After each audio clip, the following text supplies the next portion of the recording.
Before you move to San Francisco, understand this. This city doesn't just reward ambition, it tests structure. The skyline is beautiful, the opportunities are real, but the cost of assumptions is high. Most people don't lose money here because they're careless. They lose it because they arrive unprepared. Before you pack a single box, watch this. Welcome to newcomers Documentary TV, where we break down big decisions with clarity, structure, and real-world strategy. If this content helps you think smarter, like this video and subscribe to the channel so you don't miss what's next. Everyone says San Francisco is expensive, but almost no one tells you how people lose money before they even unpack one box. Not because they are careless, because this city punishes assumptions. If you are searching moving to San Francisco, cost of living, or where to live in San Francisco, this is for you. This is not a postcard guide. This is a survival blueprint. The first trap is emotional decision-making. People choose a city vibe first, then discover the monthly consequences later. In San Francisco, that order can cost you heavily. Mistake 1 is choosing a neighborhood by reputation instead of real-life rhythm. A neighborhood that looks beautiful online can feel completely different when you test it in the morning rush, evening traffic, and late-night reality. One block can feel stable. 2 blocks away can feel chaotic. If you only tour once, you are not evaluating a neighborhood. You are betting on luck. Mistake 2 is believing a strong income automatically means comfort. In San Francisco, income without structure still leads to stress. Rent, transport, food, setup costs, and recurring surprises can erase a good salary fast. The question is not, can I make money here? The real question is, can my system survive a bad month here? Mistake 3 is treating move-in as one payment event. Most people budget first month and deposit, then relax too early. But the real pressure starts with setup layers, application fees, transport costs, utility activation, replacement items, overlap days, emergency purchases. This is where many newcomers feel behind before week 2 even ends. Mistake 4 is signing a lease before understanding what you are signing into. A unit can feel perfect and still be financially dangerous if renewal logic, exit clauses, penalties, or repair responsibilities are unclear. Never fall in love with lighting, staging, and views before you understand the terms that control your year. Mistake 5 is paying before verifying. Scams do not begin with obvious danger. They begin with urgency. Send now. Someone else is interested. Owner is traveling. Tour later. If the process is rushed and verification is weak, that pressure is the warning sign. Mistake 6 is ignoring building history. A fresh coat of paint can hide chronic building issues. A stylish listing can still produce daily frustration if the underlying condition is unstable. Most viral videos never show this layer, which is exactly why so many people repeat the same expensive mistake. Mistake 7 is assuming commute is just distance. Distance is not the real metric in San Francisco. Reliability is. The wrong commute quietly drains your energy, your consistency, your performance, and eventually your growth. A cheaper apartment can become a more expensive life if every weekday starts with friction. Now here is the twist almost nobody tells you. Most people think the danger is before approval. It is not. The biggest losses often happen after they get approved, after they get keys, after they think they are safe. In part 2, we go deeper into the hidden cost layer, mistakes 8 through 15, including the silent mistake that pushes people out of San Francisco within the first year. Stay with me, because the difference between thriving and regretting this move is not luck. It is design. You got approved. You got the keys. You think the hard part is over. This is exactly where most newcomers lose control. Mistake 8 is assuming every unit follows the same rent reality.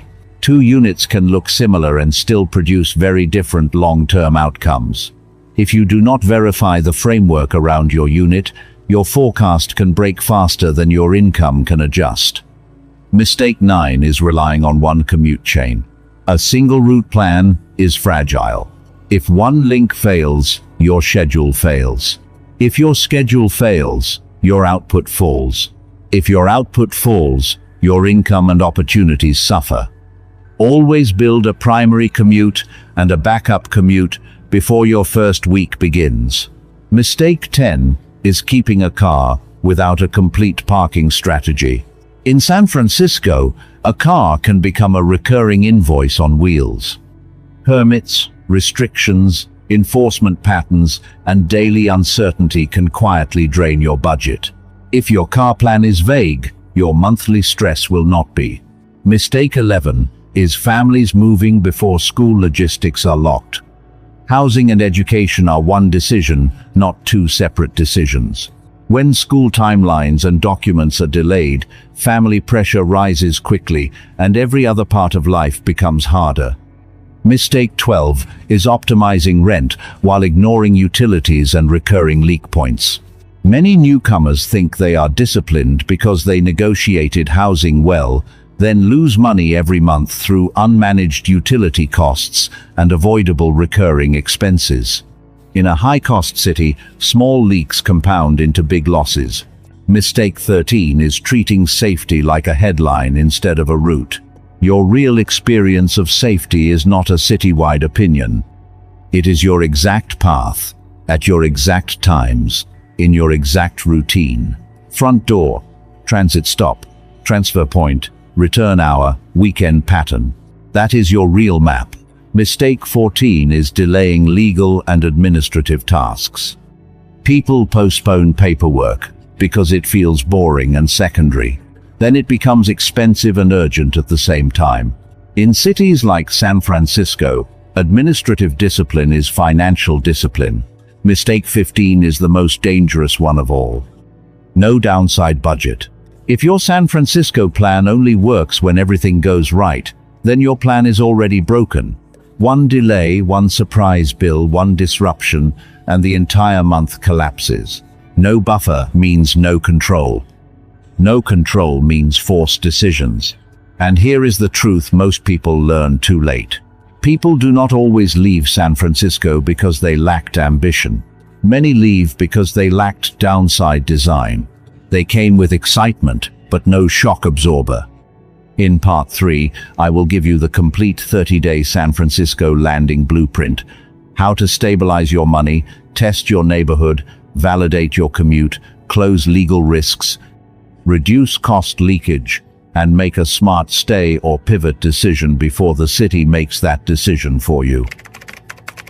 San Francisco does not ask whether you are talented. It asks whether your system is stronger than your assumptions. So here is the 30-day landing blueprint. Not theory. Execution. Step 1 is financial control before lifestyle expansion. Build 3 tracking buckets immediately. Fixed essentials, variable spending, and emergency reserve. Do not guess. Measure. Do not optimize for appearance. Optimize for stability. Step 2 is neighborhood reality testing. Run your area in morning conditions, evening conditions, and late-night conditions. Then run the 15-minute life circle: groceries, pharmacy, transit access, and one practical late-hour option.